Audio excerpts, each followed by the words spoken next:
What's up, guys? It's Jerem here from the Windy City Benders podcast, back on the Hockey Podcast Network's official YouTube channel today to give you some insight on the breaking news regarding the Chicago Blackhawks and the sexual assault investigation stemming from the sexual assault lawsuit that the team has been facing since this summer regarding a former player and a former video coach, Brad Aldrich. Now, if you aren't familiar with what's going on, let me just give you a quick recap of what has happened in this lawsuit. The Chicago Blackhawks have been sued for allowing a coach to sexually assault a player, knowingly covering it up, and essentially letting this guy go free, not informing police or law enforcement regarding the situation. And then there has been accusations that higher management has covered this up, even though they knew exactly what was going on, and they did nothing to help this player, which stemmed in Brad Aldrich going on to a school in Michigan and being arrested for sexual assault on a player for a team that he volunteered for.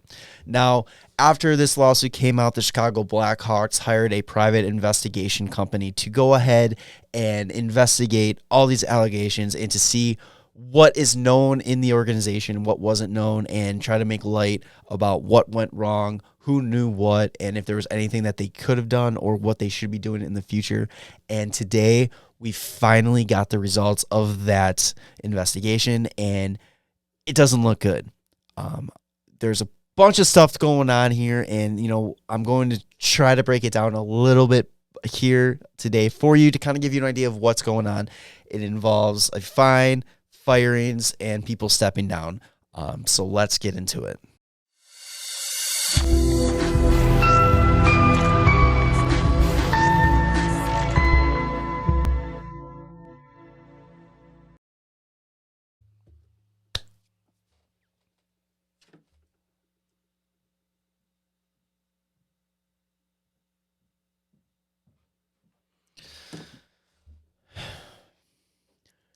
Today, during a briefing on the investigation, Reed Shar of Gender and Block, the firm that was held responsible for the investigation on the Chicago Blackhawks, briefed on what that was discovered and what came out during this investigation.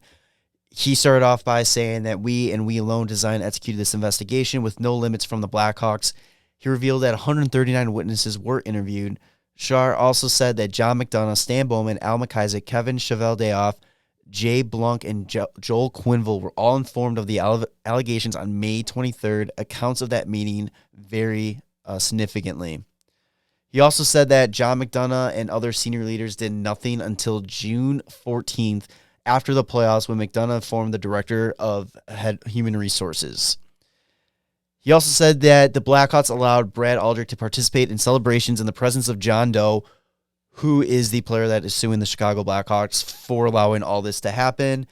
And during the investigation, revealed no evidence that Rocky or Danny Wirtz knew anything about the allegations, which makes sense for Danny because he wasn't around the team back in 2010. I still kind of don't believe what's going on with Rocky not knowing, unless they did a really good job of keeping this from him. But I digress. Danny Wirtz discussed how that this report was both difficult and disturbing to read. And then it was announced that Stan Bowman has stepped aside from the club. And this is one of my biggest issues with this report, is that giving him the opportunity to resign on his own will when his involvement in this was so much greater, and that I believe that he should have been fired and he should have been held accountable for the actions that he didn't do.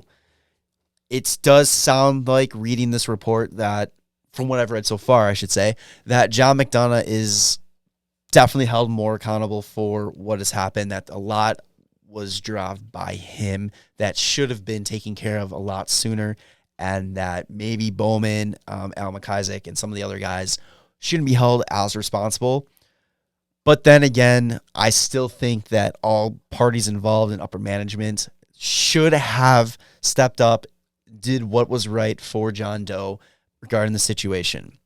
It was also announced that any members of the front office from the 2010 team that was still employed by the Chicago Blackhawks will no longer be employed with the Chicago Blackhawks, which is the least that this team could do regarding this situation. I think that it is ridiculous to not even think that was even a question that should have been probably handled much longer, much sooner. I think that this was going to happen. I think they knew what they were going to find, and it's a little upsetting that they didn't take care of this a lot sooner. During the briefing, Danny Wirtz talked about how the 2010 Chicago Blackhawks put performance above all else, and John Doe deserves much better from the Blackhawks organization. He said that the Blackhawks will seek a fair resolution to the lawsuits. He apologizes on behalf of the Blackhawks, saying we must and will do better, and that we intend to win championships without compromising our integrity.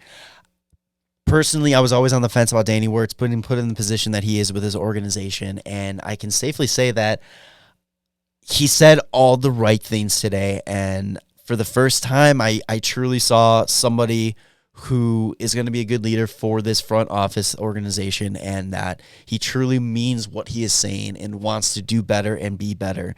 And I think that it's a long road to regain the trust and regain the glory that the Chicago Blackhawks once had. But I think with Danny Wirtz, if he's able to give everything that he wants to give to make this happen, I think that he has the best opportunity to do this for us.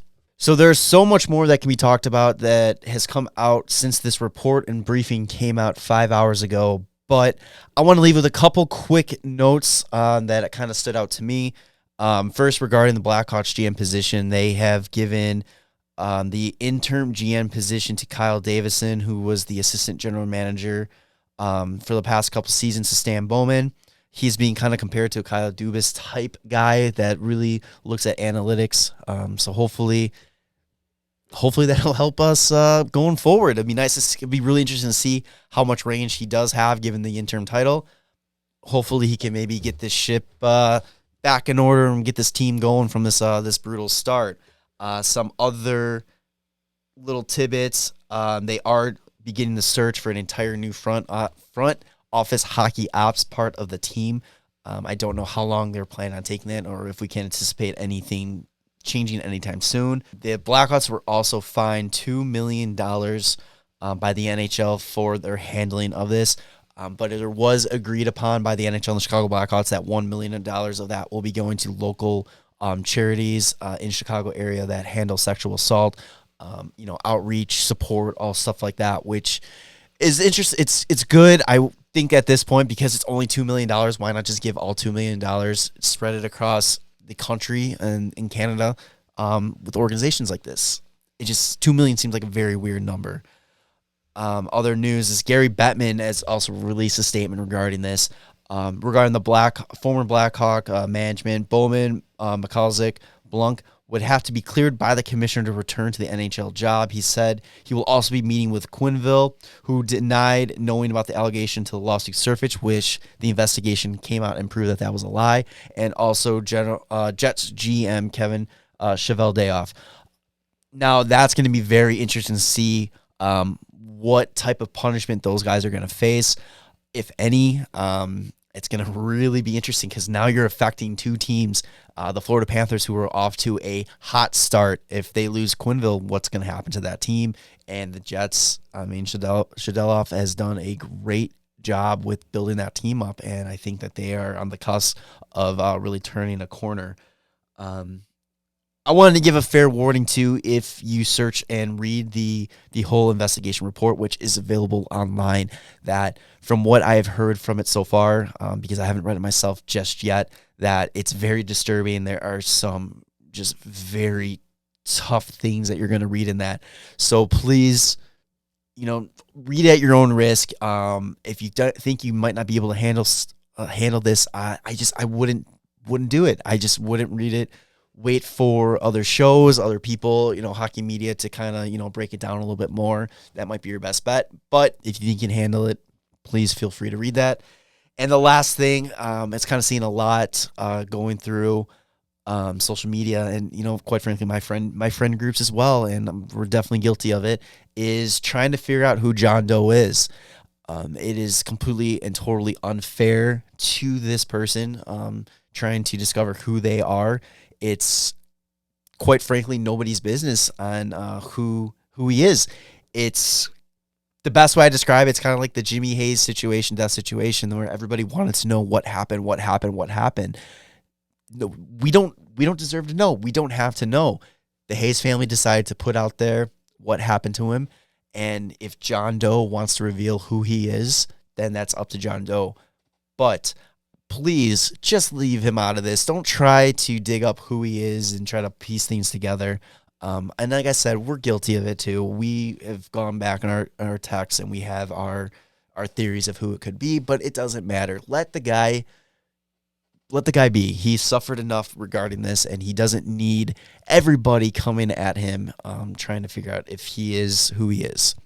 So that is just my very quick, brief recap of what is going on. Like I said, I know I missed a lot. There's so much more out there regarding this, and it's going to take a little bit to kind of break it down and really, truly understand. I know for a fact probably our next episode of the Windy City Benders podcast here on the Hockey Podcast Network, we will be covering this report and the kind of the fallout from the Blackhawks regarding this. And if you are truly interested in hearing more about this lawsuit, this allegation, this investigation, and everything about that, feel free to follow us on social media at WCB Podcast.